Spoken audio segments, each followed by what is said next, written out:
check it for square.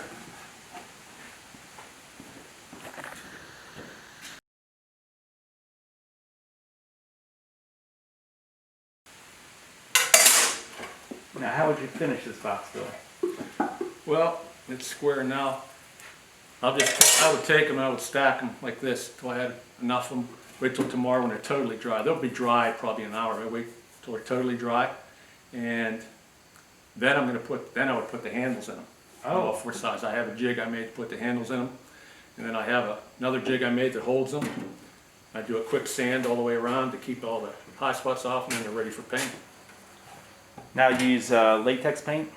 Latex paint. Primer? I use Oops paint. Right. Don't really even care what color it is. Now do you prime first though? No, Just put the paint on. just put the paint on. I've seriously thought about doing the paraffin thing, to dip them in paraffin. They're indestructible at that point. I'm not sure I'm ready to get to that. I'm going to be moving here in a Why don't couple you of grab years. that box and show us the finished product with the Alright. handholds? Sounds like a good idea. There's the box with the handles in it. Got the frame spot.